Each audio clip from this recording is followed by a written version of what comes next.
नमस्कार दोस्तों। मैं डॉक्टर विकास सांडिल्या, श्री जी ज्ञान सेंटर अपने यूट्यूब चैनल जो है इस पे मैं आप लोगों का हार्दिक स्वागत करता हूं। और आज जो टॉपिक है अपना भारत का भौतिक विभाजन या भारत का प्राकृतिक विभाजन। ये टॉपिक उत्तर प्रदेश पुलिस और यूपी ट्रिपल एससी पेट दोनों परीक्षाओं की दृष्टि से महत्वपूर्ण टॉपिक है। और इसमें हम लोग देखते हैं कि अभी तक के क्लास में, इसके पहले जो क्लास हुआ था, इस क्लास में हमने देखा है कि इसका जो विभाजन है कितने पार्ट में विभाजित किया गया है, डिवाइड किया गया है। तो थोड़ा सा 2 मिनट में हम इसको फिर से रिवीजन कर दे रहे हैं। जो भी छात्र या छात्रा मित्र ये वीडियो, इसके पहले वाला वीडियो न देखे हो तो प्लीज़, बहुत इंपॉर्टेंट टॉपिक है ये, आपके कैरियर के लिए है ये। और आप इसको देखने का प्रयास करिए। प्रयास क्या करिए, पूरा मैं उम्मीद करता हूँ कि आप इसको देखेंगे। इसमें से देखिए कोई न कोई क्वेश्चन जरूर आएगा। बहुत इंपॉर्टेंट टॉपिक है ये, भारत का प्राकृतिक विभाजन या भारत का भौतिक विभाजन। इसको 4 पार्ट में डिवाइड किया गया है। उत्तर का पर्वतीय क्षेत्र, उत्तर का पर्वतीय क्षेत्र जिसमें हिमालय की श्रेणियां आती हैं। उत्तर का विशाल मैदान है इसमें, उत्तर का विशाल मैदान जिसमें सिंधु का मैदान यानी कि पंजाब का मैदान, गंगा का मैदान और ब्रह्मपुत्र का मैदान सम्मिलित है। इसके बाद जो तीसरा वाला पार्ट है, प्रायद्वीपी प्रायद्वीपी पठार है। प्रायद्वीपी पठार के बाद समुद्र तटी मैदान, समुद्र तटी मैदान है। ये जो यहाँ पे जो मैं बना दिया हूँ ये ऐसे नहीं है, आपको प्रॉपर इंडिया का मैप बनाना है। प्रॉपर वे में इंडिया का मैप बना के इसको अच्छे से करना है। बार बार बोल रहा हूँ, ये इंपॉर्टेंट टॉपिक है। इंडिया का मैप, ऐसे एक छोटा सा इंडिया का मैप या जैसे भी आपके कॉपी वगैरह के अकॉर्डिंग जैसा भी हो सके, ऐसे इंडिया का मैप बनाना है आपको। और जो अभी मैंने यहाँ पे बताया था, इसको आप प्रॉपर वे में यहाँ पर दिखाएंगे कि ये वाला पार्ट जो है नॉर्दर्न ग्रेट माउंटेनियस, उत्तर का पर्वतीय क्षेत्र है। ये वाला पार्ट उत्तर का विशाल मैदान है, फर्स्ट। सेकंड, उत्तर का पर्वतीय क्षेत्र जिसमें हिमालय की श्रेणियां हैं। उत्तर का विशाल मैदान जिसमें सिंधु का मैदान या पंजाब का मैदान, गंगा का मैदान और ब्रह्मपुत्र का मैदान इसमें आता है। ठीक है। इसके बाद इस वाले पार्ट को प्रायद्वीपी पठार के नाम से जानते हैं। प्रायद्वीपी पठार के नाम से जानते हैं। प्रायद्वीपी पठार इसलिए बोलते हैं क्योंकि जो प्लेट्यू है उसका डिफिनीशन, पठार का परिभाषा क्या होता है, नॉर्मल धरातल से ऊंचा और पर्वत चोटी से नीचे हो, और इसका जो छत हो या ऊपर वाला पार्ट हो वो कैसा हो, टेबल लैंड जैसा हो, यानी कि मेज जैसा हो, सपाट हो, चपटा हो। ठीक है, इसको बोलते हैं पठार। और पठार के बाद इसको प्रायद्वीप क्यों बोलते हैं, क्योंकि ये बड़ा भूभाग है और तीन ओर जल से घिरा हुआ है। इधर अरब सागर है, इधर बंगाल की खाड़ी है और सबको कंबाइंड रूप से हिंद महासागर बोलते हैं। तो ये 3 पार्ट से घिरा हुआ है, बड़ा भूभाग है, जिसको प्रायद्वीप बोलते हैं। इसलिए इसके स्थलाकृतियों को प्रायद्वीपी पठार के नाम से जाना जाता है। इसके बाद ये तीसरा हो गया। फिर चौथा ये हो गया समुद्र तटीय मैदान। ये जो मैदानी एरिया है, जो भारत का प्रायद्वीपी भारत है, इसका जो मैदानी एरिया है ये कैसा है, ये समुद्र के तट के किनारे वाला पार्ट है। तो ये सब क्लास में हो चुका था। समुद्र तटीय मैदान को फिर क्या करते हैं, 3 पार्ट में डिवाइड करते हैं। पहला क्या हो गया, ये पश्चिमी समुद्र तटीय मैदान या पश्चिमी तटीय मैदान। दूसरा हो गया पूर्वी तटीय मैदान। इसके बाद फिर हम लोग देखते हैं द्वीप समूह, जो यहाँ पे अंडमान निकोबार द्वीप समूह है, ये हो जाता है। और यहाँ पे फिर अरब सागर में लक्षद्वीप समूह है, ये हो गया। इसके बाद जो द्वीप समूह है, द्वीप समूह को भी हम लोग 2 पार्ट में डिवाइड करके पढ़ते हैं। पहला टॉपिक जो होता है या पहला पार्ट जो है उसको अरब सागर के द्वीप और दूसरा बंगाल की खाड़ी के द्वीप। इसी क्रम में इसको एक्सप्लेन करने के क्रम में, इसको एक्सप्लेन मतलब कि इसको डिटेल्स करने के क्रम में हम लोगों ने उत्तर का जो ये पर्वतीय क्षेत्र है यानी कि हिमालय वाला जो पार्ट है, हिमालय की सभी श्रेणियों को एक्सप्लेन कर चुके हैं। इसके पहले वाले क्लास में आपको मिल जाएगा। हिमालय की जो श्रेणियां हैं, ट्रांस हिमालय, मेन हिमालय, फिर लेसर हिमालय और शिवालिक हिमालय, ये सब पूरा एक एक टॉपिक को, एक एक हिमालय को प्रॉपर वे में इसके पहले वाले लेक्चर में समझाया गया है, पूरा डिटेल्स में बताया गया है। इसके बाद आता है उत्तर का विशाल मैदान, यानी कि दूसरे नंबर वाला। तो उत्तर के विशाल मैदान की ओरिजिन से लेकर ये मैदान कहाँ से कहाँ तक है, इसको भी इसके पहले वाले वीडियो में एक्सप्लेन किया गया है। इसके बाद जो तीसरा वाला पार्ट आता है वो उसको बोलते हैं प्रायद्वीपी पठार। तो प्रायद्वीपी पठार को भी इसके पहले वाले क्लास में एक्सप्लेन किया गया था कि प्रायद्वीपी पठार क्या है, इसको कैसे कैसे पढ़ते हैं। तो इसमें हम लोगों ने देखा था कि इसको दो पार्ट में डिवाइड करके पढ़ते हैं। एक तो क्या है कि जो दक्षिण भारत के पठार है उसको, और एक जो मध्य उच्च भूमि वाला पठार है या उस एरिया में पड़ता है। मध्य उच्च भूमि किस एरिया में पड़ता है, इसको द्वितीय कोटि पठार भी कहते हैं, यानी कि सेकेंड ऑर्डर प्लेट्यू कहते हैं। और यह रूपांतरित चट्टानों से बना होता है, यानी कि इस चट्टानों का रूप जो है वो क्या होता है, परिवर्तित हुआ है, जिसमें आता है मालवा का पठार, बुंदेलखंड का पठार और बघेलखंड का पठार आता है। इसको द्वितीय कोटि का पठार या सेकेंड ऑर्डर प्लेट्यू के नाम से जाना जाता है। तो ये सब क्लासेस इसके पहले वाले वीडियो में आपको मिल जाएगा। इसी क्रम में आगे हम लोग देखते हैं कि यहाँ पे हम लोगों ने स्टार्ट किया था, ये जो सेंट्रल हाईलैंड है ये सब हो गया था, जिसमें अरावली को भी मैंने एक्सप्लेन कर दिया था, अरावली पर्वत श्रृंखला को, विंध्यन पर्वत श्रृंखला को भी एक्सप्लेन कर दिया हूँ, और सतपुड़ा भी हो गया है। इसके बाद हम लोग स्टार्ट किए थे पश्चिमी घाट। पश्चिमी घाट, तो भारत का जो ये वाला पार्ट है इसको हम यहाँ पर देखते हैं। ये जो प्रायद्वीपी भारत है, प्रायद्वीपी भारत को यहाँ पे ऐसे ड्रॉ करते हैं, और यहाँ पर आप लोग समझने का प्रयास करिए। प्रायद्वीपी भारत का जो ये वाला पार्ट है, क्या बोलते हैं इसको, अ,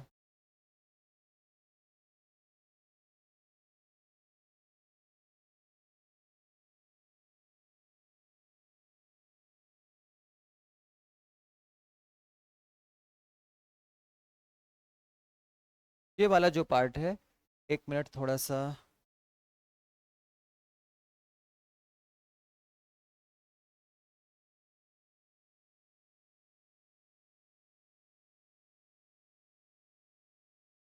हाँ कंटिन्यू इसको करते हैं, प्रॉब्लम आ गई है। पे हैं,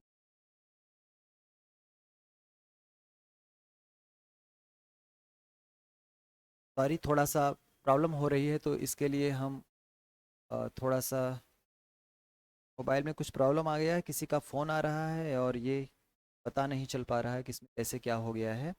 फिलहाल देखते हैं इधर, ये जो इस वाले पार्ट को, ये जो भारत का पश्चिम वाला पार्ट है इसको पश्चिमी घाट, और जो पूर्व वाला पार्ट है इसको पूर्वी घाट के नाम से जाना जाता है। तो पश्चिमी घाट को हम लोगों ने बोला था या पढ़े थे इसके पहले, पश्चिमी घाट को सह्याद्री के नाम से भी जाना जाता है। पश्चिमी घाट यहाँ तापी नदी से लेकर, पश्चिमी घाट तापी नदी से लेकर कहाँ तक है, नीलगिरी तक। पश्चिमी घाट से लेके नीलगिरी तक के पार्ट को किस नाम से जानते हैं, सह्याद्री के नाम से जाना जाता है।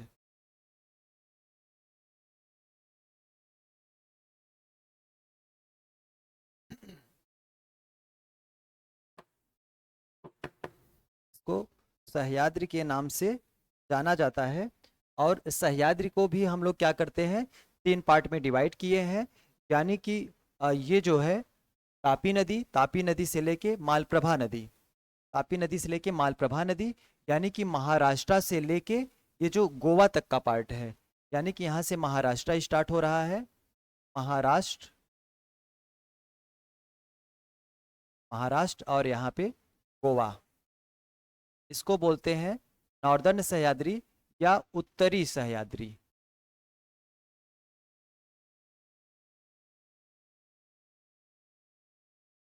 उत्तरी सह्याद्री। फिर ये गोवा हो गया, गोवा के बाद से यानी कि जो ये पूरा कर्नाटक वाला पार्ट है ये पूरा आ जाता है मध्य सह्याद्री में, मध्य सह्याद्री या मिडल सह्याद्री, मध्य सह्याद्री, यानी कि गोवा, गोवा का ये जो तापी का दक्षिण वाला पार्ट है, तापी नदी के दक्षिण से लेके मालप्रभा नदी के उत्तर तक वाले पार्ट को किस नाम से जानते हैं, उत्तरी सह्याद्री जानते हैं। और इसके बीच में अगर एरिया की बात किया जाए तो पूरा का पूरा महाराष्ट्र आता है। इसके बाद जो मध्य सह्याद्री है, मध्य सह्याद्री कहाँ से कहाँ तक है, जो मालप्रभा नदी का दक्षिणी वाला पार्ट है वहां से लेके यहाँ पे पालघाट या पालघाट दर्रे तक है, पालघाट या पालघाट पासेस, पालघाट या बालघाट पासेस तक कौन सा पार्ट पड़ता है, मध्य सह्याद्री या मिडल सह्याद्री इसमें पड़ता है। इसके बाद फिर ये वाला जो पार्ट हो गया, इसके नीचे मध्य सह्याद्री यानी कि पाल घाट से लेकर कहाँ तक, नीलगिर तक। नीलगिर तक वाला जो पार्ट है यानी कि पूरा का पूरा केरल वाला पार्ट इसमें आ जाता है, और इसको दक्षिणी सह्याद्री के नाम से जाना जाता है। इसको दक्षिणी सह्याद्री के नाम से जाना जाता है। ये हो गया महाराष्ट्र, गोवा, यहाँ पे लिख दे रहे हैं कर्नाटका, ये हो गया कर्नाटक, और ये हो गया केरल, जहाँ पे हो गया नीलगिरी। ये गलत हो गया, थोड़ा सा स्पेलिंग में मिस्टेक हो जाता है।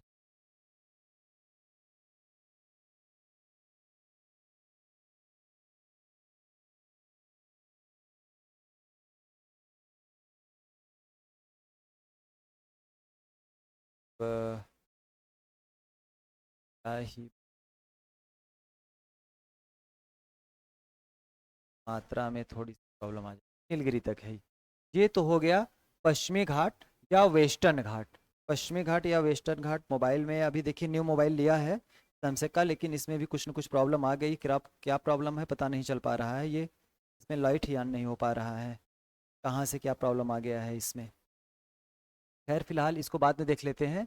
तो यहाँ पर मध्य सह्याद्री, इसके पहले जो हुआ था ये उत्तरी सह्याद्री भी हो चुका है। कल के क्लास में उत्तरी सह्याद्री हुआ था। उत्तरी सह्याद्री में क्या है कि ये तापी नदी से लेके मालप्रभा नदी तक है, यानी कि पूरा का पूरा महाराष्ट्र वाला पार्ट है। इसमें मुख्य रूप से कुछ पर्वत श्रेणियाँ आती हैं, जैसे एलिफेंटा की पहाड़ियाँ, अजंता की पहाड़ियाँ, एलोरा की पहाड़ियाँ, सतमाला की पहाड़ियाँ, हरिश्चंद्र की पहाड़ियाँ, ये सब पहाड़ियाँ आती हैं। और इसमें जो है कि हम लोग बताते हैं कि कौन सी पहाड़ियाँ किस धर्म से संबंधित है, ये सब भी एग्जाम में पूछा गया है। तो अजंता एलोरा की जो पहाड़ियाँ हैं ये हिंदू, जैन, बौद्ध तीनों धर्म से संबंधित हैं ये सब पहाड़ियाँ। और इसमें जो हरिश्चंद्र पर्वत श्रेणी है, हरिश्चंद्र पर्वत श्रेणी में स्थित कलसुबई, हरिश्चंद्र पर्वत श्रेणी में स्थित कलसुबई उत्तरी सह्याद्री की, ये महाराष्ट्र है, महाराष्ट्र में ही हरिश्चंद्र की पहाड़ियां है। इसी पहाड़ी पर ही कलसुबई है, जो कि हरिश्चंद्र पहाड़ी की सबसे ऊंची चोटी है। Most highest mountain peak of the Harishchandra mountain series इस कलसुबई। तो कलसुबई इसकी सबसे ऊंची चोटी है, और कलसुबई महाराष्ट्र राज्य की भी सबसे ऊंची चोटी है। कलसुबई महाराष्ट्र राज्य की भी सबसे ऊंची चोटी है। इसके बाद फिर दूसरा हम लोग देखते हैं मध्य सह्याद्री।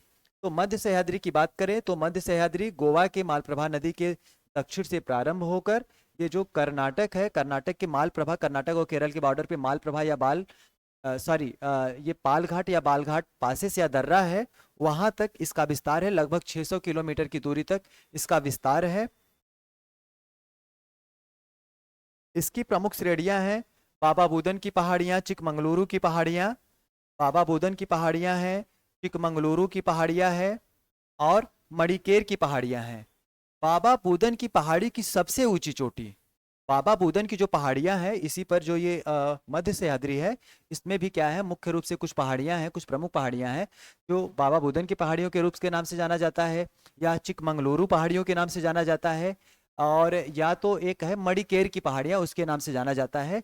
अब इसकी बात करें, मध्य सह्याद्री की बात करें, तो यहाँ पे जो बाबा बुदन की पहाड़ियां हैं, इस पहाड़ी की जो सबसे ऊंची चोटी है उसका नाम है मुलानगिर, और यह मुलानगिर मध्य सह्याद्री की सबसे ऊंची चोटी है।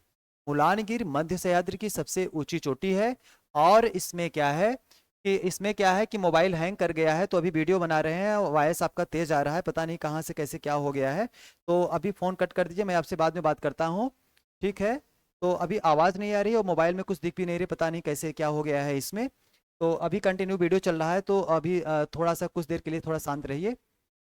हाँ, तो इसमें देखते हैं ये जो मध्य सह्याद्री या मिडल सह्याद्री है, जो गोवा से लेके कर्नाटक के बीच में है, यहाँ पे हम यही चर्चा कर रहे थे कि यहाँ पे कुछ पहाड़ियाँ हैं, जैसे बाबा बुदन की पहाड़ियाँ, चिकमंगलुरु की पहाड़ियाँ और मणिकेर की पहाड़ियाँ। तो बाबा बुदन जो पहाड़ी है, या बाबा बुदन माउंटेन सीरीज है, इसकी जो सबसे ऊंची चोटी है उसका नाम है मुलानगिर, यानी कि most highest mountain peak of the Baba Budan hills is Mullayanagiri, ठीक है। यानी कि अगर बात किया जाए, आपसे पूछा जाएगा कि मध्य सह्याद्री या मिडल सह्याद्री की सबसे ऊंची चोटी क्या है, तो आप क्या बताएंगे, मुलानगिरी है। तो इसी क्रम में फिर आगे देखते हैं ये जो दक्षिणी सह्याद्री है, दक्षिणी सह्याद्री के बारे, अच्छा हाँ, इसमें ये बताना है कि ये जो कर्नाटक है, कर्नाटक में ही क्या है कि भारत में सबसे ज्यादा, भारत का सबसे बड़ा स्वर्ण भंडार केजीएफ कोलार गोल्ड फील्ड है, जो कि यही इसी कर्नाटक, इसी मध्य सह्याद्री में ही पाया जाता है। केजीएफ भी मध्य सह्याद्री में पाया जाता है। और दक्षिण भारत या प्रायद्वीपीय भारत यानी कि साउथ इंडिया और पेनिनसुलर इंडिया का जो सबसे महत्वपूर्ण most important iron ore mine है, यानी कि लौह अयस्क की खान है, वो कुद्रेमुख की खान है। और यह कर्नाटक का एक जिला है कुद्रेमुख, कुद्रेमुख में ही ये पाया जाता है, जिसे कुद्रेमुख की खान के नाम से जाना जाता है। यहाँ का लौह अयस्क खान दक्षिण भारत ही, दक्षिण भारत ही नहीं बल्कि पूरे प्रायद्वीपीय भारत का सबसे महत्वपूर्ण लौह अयस्क की खान है। इसके बाद फिर आगे इसमें देखते हैं मुलानगिरी हो गया। मुलानगिरी के बाद इसमें क्या है कि, और मोबाइल एकदम परेशान करके रख दिया है आज हमको।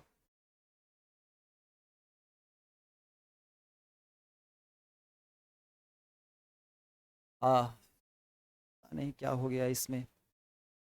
हाँ, तो इसमें देखते हैं, फिर आगे कंटिन्यू करते हैं। इसमें जो ये नीलगिरी है, ये तीसरा वाला देखते हैं, दक्षिणी सह्याद्री। दक्षिणी सह्याद्री का विस्तार पालघाट से लेके नीलगिरी तक है। और ये जो नीलगिरी है, यह देश का पहला जैव आरक्षित क्षेत्र है। नीलगिरी की पहाड़ियाँ या अ, नीलगिरी माउंटेन सीरीज देश का पहला, देखिए, India first biosphere reserve area है। इसे भारत का पहला जैव आरक्षित क्षेत्र घोषित किया गया है। इसका विस्तार आपने देख लिया है।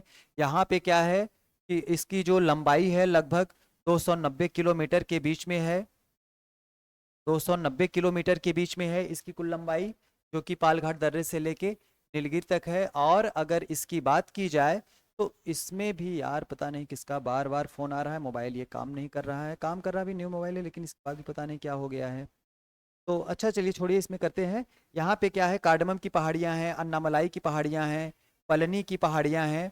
और इनका जो विस्तार है उत्तर से दक्षिण दिशा में नीलगिरी के दक्षिण में है। और यहीं पर क्या होता है कि एक अन्नामलाई है, अन्नामलाई पर्वत श्रेणी है। और अन्नामलाई पर्वत श्रेणी की सबसे ऊंची चोटी, अन्नामलाई पर्वत श्रेणी की सबसे ऊंची चोटी अन्नाई मुड़ी है। अन्नामलाई पर्वत श्रेणी है, अन्नामलाई, और इसकी जो सबसे ऊंची चोटी है उसका नाम है अनाई मुड़ी, अनाई मुड़ी।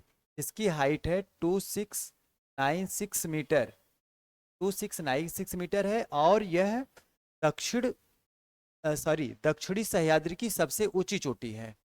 अनाई मुड़ी दक्षिणी सह्याद्री की सबसे ऊंची चोटी है। अनाई मुड़ी अन्नामलाई पर्वत श्रेणी की सबसे ऊंची चोटी है। अनाई मुड़ी दक्षिणी सह्याद्री की सबसे ऊंची चोटी है। अनाई मुड़ी पश्चिमी घाट की सबसे ऊंची चोटी है। अनाई मुड़ी सह्याद्री की सबसे ऊंची चोटी है। अनाई मुड़ी प्रायद्वीपीय भारत की सबसे ऊंची चोटी है।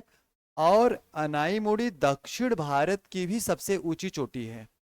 अनाई मुड़ी दक्षिण भारत की सबसे ऊंची चोटी है। यहाँ पे एक कार्डमम हिल्स या तो इलायची की पहाड़ियाँ हैं, इलायची की पहाड़ियाँ हैं, जिसके ढालों पर छोटी इलायची और ब्लैक पेपर यानी कि काली मिर्च और अन्य गरम मसालों की भी खेती बहुत बड़े पैमाने पर की जाती है। यहाँ पे नीलगिरी के ढालों पर इलायची, छोटी इलायची, जो छोटी वाली इलायची आती है, इलायची के भी दो टाइप्स होते हैं, एक बड़ी इलायची एक छोटी इलायची।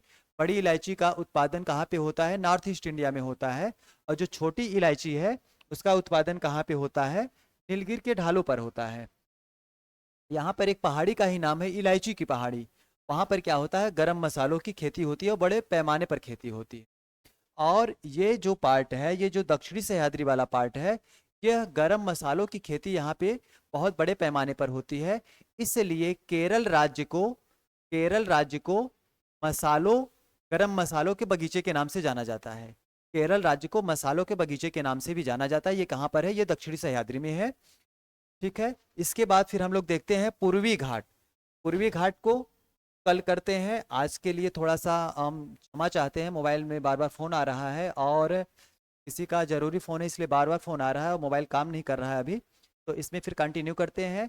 हाँ, अगर आपको लगता है कि मेरा कोई फ्रेंड है, मेरा कोई दोस्त है, मेरा भाई है, मेरी बहन है, उनको नहीं पता है कि यहाँ पे इतनी महत्वपूर्ण या इम्पोर्टेंट क्लासेस चल रही हैं, ये देखिए आपको लग रहा होगा कि अपने मुंह मियाँ मिट्ठू होना, हम अपनी तारीफ खुद से कर रहे हैं, नहीं अपनी तारीफ नहीं कर रहे हैं, इतना एक्सपीरियंस है कि दिन भर पूरे सुबह से शाम पढ़ाई करते रहते हैं, पढ़ना है पढ़ाना है, तो एक आइडिया लग गया है कि हाँ कहाँ से क्वेश्चन पूछे जा रहे हैं, मैक्सिमम क्वेश्चन किस टॉपिक से पूछे जा रहे हैं। तो बहुत मेहनत के साथ में, बहुत पढ़ने के बाद में ये सब क्लासेस बनाई जा रही हैं। तो अगर आपको लगता है कि नहीं हमको इसी साल हमको पंचवर्षीय योजना नहीं बनानी है, 5 ईयर प्लानिंग नहीं बनानी है, अगर आपकी एज हो गई है, आपके पास क्वालिफिकेशन है, तो आप प्लीज़ एकदम सीरियस हो जाइए और अच्छे से पढ़ाई करिए। और ये जो वीडियो बन रहा है या जो टॉपिक पढ़ाया जा रहा है यहाँ पे, ये बहुत इंपॉर्टेंट टॉपिक है और एकदम आसान शब्दों में एक्सप्लेन किया जा रहा है, ये सब बिल्कुल फ्री है। तो अपने भाइयों बहनों और छोटे मित्रों रिश्तेदारों सबको बताइए और इस चैनल को लाइक करवाइए, सब्सक्राइब कराइए, जिससे कि ये क्लास उन तक भी पहुंच सके। ठीक है, धन्यवाद।